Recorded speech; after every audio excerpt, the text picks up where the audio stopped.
नमस्कार, मैं हूं आपके साथ मयंक। आज 21 तारीख है। पिछले 12 घंटे के अंदर अमेरिका, ईरान, इजराइल से जुड़े जितने अपडेट्स हैं वो मैं आपको बताऊंगा।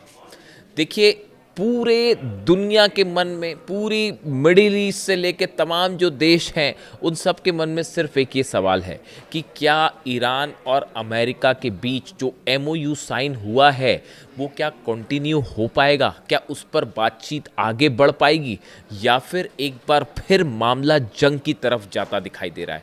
देखिए, जो डेवलपमेंट्स हो रहे हैं वो इस ओर इशारा कर रहे हैं कि दोनों कोशिशें हो रही हैं। एक तरफ डिप्लोमेटिक तरीके से मामले को हल करने की भी कोशिश हो रही है, और पर्दे के पीछे से कई अरब देश, सऊदी से लेकर यूएई से लेकर इजिप्ट से लेकर कतर, ओमान, कई ऐसे देश हैं जो पर्दे के पीछे इस कोशिश में लगे हुए हैं कि दोबारा जंग ना हो। लेकिन उसके बावजूद नेतन्याहू, इजराइल समेत तमाम एक ऐसी बड़ी लॉबी है जो इस मामले को फिर जंग में धकेलना चाहती है, मिडिल ईस्ट को जंग में धकेलना चाहती है। आखिर इसके पीछे क्या प्लान है, हम आपको ये बताने की कोशिश करेंगे। लेकिन सबसे पहले शुरुआत इस वक्त की बड़ी खबरों से। देखिए, इस वक्त की जो सबसे बड़ी और सबसे अहम खबर है, एक तरफ जिनेवा में ईरान और अमेरिका की बातचीत शुरू होने जा रही है। ईरान का डेलीगेशन जिनेवा पहुंच चुका है। पाकिस्तान और कतर का डेलीगेशन जो है वो भी जिनेवा पहुंच चुका है। अमेरिका का डेलीगेशन वो भी जिनेवा में है। Jared Kushner, Steve Witkoff, JD Vance, America के उपराष्ट्रपति, सब इस बैठक में मौजूद होंगे, ऐसी कोशिशें चल रही हैं। अब देखिए, इसी बीच एक तरफ जिनेवा में बातचीत का दौर और दूसरी तरफ लेबनान में भयानक जंग छिड़ी हुई है। हालात ये हैं कि अमेरिका ने लाख कोशिश की कि किसी तरह से नेतन्याहू को रोका जाए, इजराइल को हमलों से रोका जाए, लेकिन उसके बावजूद नेतन्याहू किसी की बात सुनने को राजी नहीं है। और अब हालात ये हैं कि लेबनान में एक बड़ा ग्राउंड ऑपरेशन हो रहा है, आमने सामने की जंग हो रही है।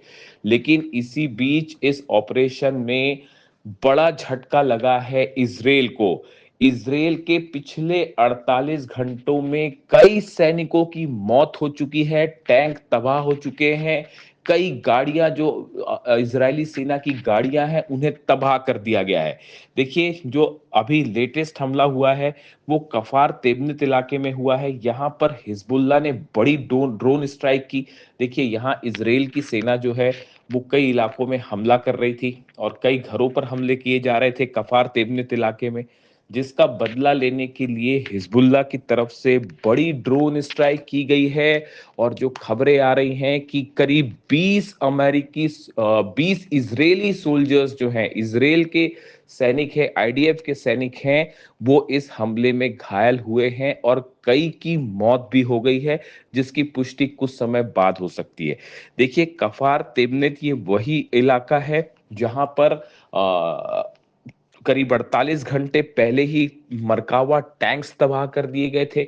उसमें जो है इजरायली बटालियन कमांडर जो था उसकी भी मौत हो गई थी, साथ में कई इजरायली सैनिकों की भी मौत हो गई थी और घायल भी कई हो गए थे। यानी कफार तेबनीत वो इलाका है जहां पर इजरायली सैनिकों की लाशें भिज गई हैं और इजरायली सेना का ऑपरेशन बुरी तरह से फेल होता दिखाई दे रहा है। इसका नतीजा अब ये भी सामने आने लगा है कि कई इजरायली सैनिकों ने, कमांडर्स ने ये कहना शुरू कर दिया है कि लेबनान में जो ऑपरेशन हो रहा है इजराइल का, इसकी कतई जरूरत नहीं है और इसे बंद कर देना चाहिए। यानी इजरायली सेना में बगावत के सुर भी देखने को मिल रहे हैं। इस तरह की खबरें भी सामने आने लगी हैं। इसके अलावा देखिए, नबाती वो इलाका है जहां पर एक बार फिर बीती रात इजराइल की तरफ से हमले किए गए और चंद मिनटों के अंदर ही यहाँ पर स्ट्राइक में 16 लेबनान के नागरिकों की मौत हो गई है। और लगातार यहाँ पर घरों को निशाना बनाया जा रहा है। लेबनान का कहना ऐसा है, हिजबुल्लाह का कहना ऐसा है कि जो सिविलियन इंफ्रास्ट्रक्चर है उसको नुकसान पहुंचाया गया है और आम लोगों को निशाना बनाया गया है, जिसमें 16 लोगों की मौत हो गई है। अगर आप पिछले चंद दिनों की बात करें तो इजराइल के हमलों में 200 से ज्यादा लेबनान के लोगों की मौत हो गई है, खास तौर पर दक्षिणी लेबनान की अगर बात की जाए। ऐसे हालात में अब हिज़्बुल्लाह की तरफ से भी करारे पलटवार शुरू हो गए हैं। माइन से हमले किए जा रहे हैं। कल जो मरकावा टैंक्स की धज्जियाँ उड़ी थी, इज़राइल का मरकावा टैंक जो है, कई मरकावा टैंक कल तबाह कर दिए गए हैं। देखिए, खबरें इस तरह की हैं कि एक मरकावा टैंक तबाह हुआ है, लेकिन आप देखेंगे थोड़े समय बाद ये खबर सामने आएगी कि कई मरकावा टैंक्स की धज्जियाँ उड़ा दी गई। पहले इज़राइल की तरफ से किया कहा गया कि ये एक्सीडेंट है, जबकि हकीकत ये नहीं है। हकीकत ये है कि माइन्स लगा के हिज़्बुल्लाह ने इज़राइल के मरकावा टैंक्स को बुरी तरह से क्षति पहुंचाई और तबाह कर दिया। इसी हमले में कई इज़राइली सोल्जर्स जो हैं वो जिंदा जल गए। देखिए, हालात ये हैं कि लेबनान में अब आर-पार की ग्राउंड वॉर जो है वो शुरू है। नेतन्याहू ने साफ कह दिया है कि किसी भी सूरत में हम अपनी सेना को वापस नहीं बुलाएँगे और ऐसे में अब गुस्सा फूटा है ईरान का। ईरान ने पहली बात तो देखिए 3 खबरें हैं इस पूरे मामले को लेकर, इसको साफ समझिए। जिनीवा में जो ईरान बातचीत को पहुंची है डेलीगेशन की टीम, गलीबाफ साहब उसको लीड कर रहे हैं, ईरान की संसद के स्पीकर। ईरान ने साफ कर दिया है कि ये जो बातचीत जिनीवा में होगी, इस बातचीत में सिर्फ ये चर्चा होगी कि लेबनान में जंग रोकी जाए। इसमें किसी तरह के टेक्निकल मुद्दे पर कोई बातचीत नहीं होगी, जो कि एमओयू में कही गई थी कि 60 दिन की बातचीत होगी, जिसमें तमाम न्यूक्लियर मुद्दे समेत तमाम टेक्निकल मुद्दों पर बात होगी। लेकिन ईरान ने कह दिया है कि हमारी बात फिलहाल सिर्फ इस बात पर होगी कि कैसे इज़राइल के हमलों को लेबनान में रोका जाए।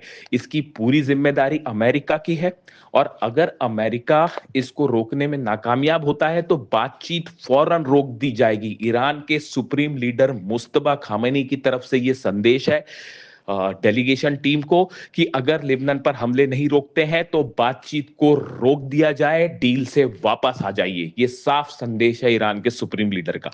ये बात हुई डील को लेकर, यानी जिनेवा में भी ईरान अपनी शर्तों पर बातचीत कर रहा है। डील तो बहुत दूर की बात है, डील तो 60 दिनों बाद क्या होगी वो बाद में देखा जाएगा। लेकिन हकीकत यह है कि जिनेवा में बातचीत के लिए भी ईरान ने अमेरिका को अपने घुटनों पर ला दिया है। अमेरिका की तरफ से पिछले 48 घंटों में कोशिशें होती रही पाकिस्तान के जरिए, कभी कतर के जरिए, सऊदी के जरिए, कि किसी तरह से जिनेवा में ईरान से बातचीत शुरू की जाए। इसके लिए अमेरिका लिटरली गिड़गिड़ाता रहा। इसके लिए सही शब्द गिड़गिड़ाना है। यानी आप देखिए, जंग में ईरान की शानदार जीत हुई है और अब ये जो बातचीत होने जा रही है इसमें भी अमेरिका घुटनों पे है। इससे बड़ी शर्मनाक स्थिति अमेरिका की विदेश नीति और डोनाल्ड ट्रंप के लिए नहीं हो सकती। अब देखिए, हालात ये हैं, जिनेवा में ईरान का स्टैंड साफ है कि हम सिर्फ ये बात करेंगे कि लेबनान पर पहले आप हमले रुकवाइए नेतन्याहू से। ये बातचीत के लेकर बात हुई। अब आप ईरान की सेना की तैयारी सुनिए।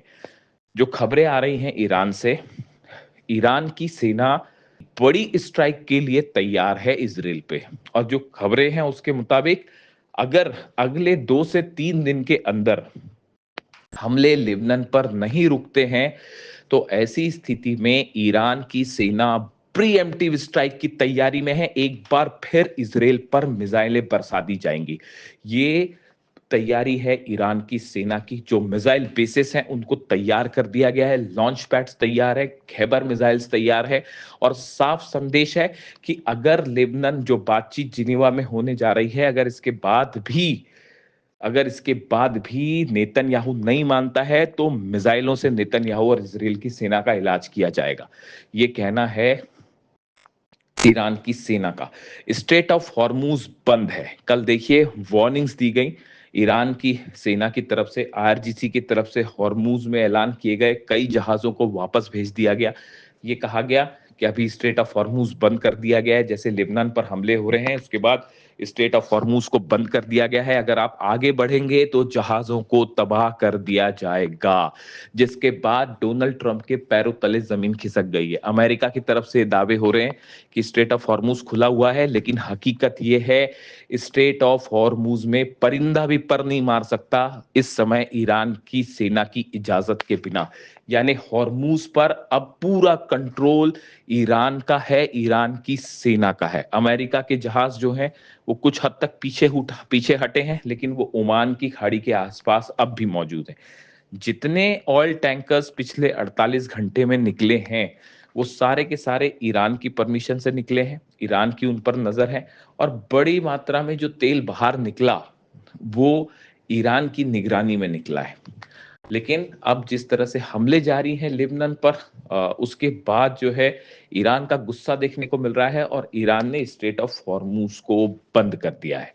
अब आप देखिए हालात ऐसे हैं कि एक तरफ जो है वो हॉर्मूज फिर से बंद हो चुका है। जिनेवा में एक एमओयू को लेकर अहम बैठक, लेकिन चर्चा उसमें लेबनान की है, सीज फायर की है। और दूसरी तरफ लेबनान में हमले जारी हैं, नेतन्याहू लगातार हमले करवा रहा है।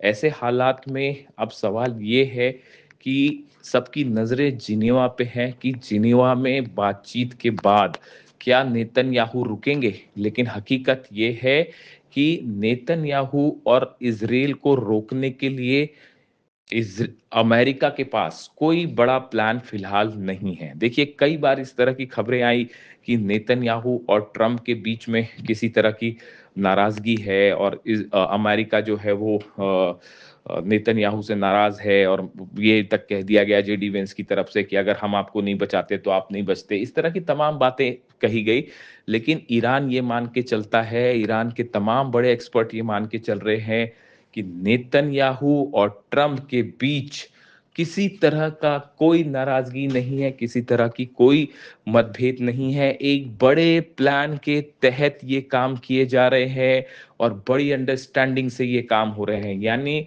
ट्रम्प और नेतन्याहू को अलग-अलग नहीं मानता ईरान और ये मान के चल रहा है कि जो कुछ हो रहा है वो अमेरिका की अनुमति से, परमिशन से ही हो रहा है। ऐसे हालात में अब सबकी नजरें हैं आज जिनेवा में कि जिनेवा में क्या होता है। कतर का डेलीगेशन वहां मौजूद है, कतर के विदेश मंत्री, प्रधानमंत्री वहां मौजूद रहेंगे। इस्लामाबाद से डेलीगेशन गया है, वो वहां मौजूद रहेगा। ऐसे में ईरान और अमेरिका आज पहली बार आमने सामने होंगे और नजरें होंगी लेबनान पे। इससे जुड़ा जो भी अपडेट आएगा, जिनेवा से जो भी खबर आएगी, मैं आपको पहुंचाऊंगा। लेकिन हकीकत ये है कि जिनेवा हो, लेबनान हो, तेहरान हो, हॉर्मूज हो, हर जगह ईरान इस समय भारी पड़ता दिखाई दे रहा है अमेरिका पर और इजराइल पर। ये एक सच है और इसे मुहर्रम के बीच ईरान की बड़ी जीत बताया जा रहा है।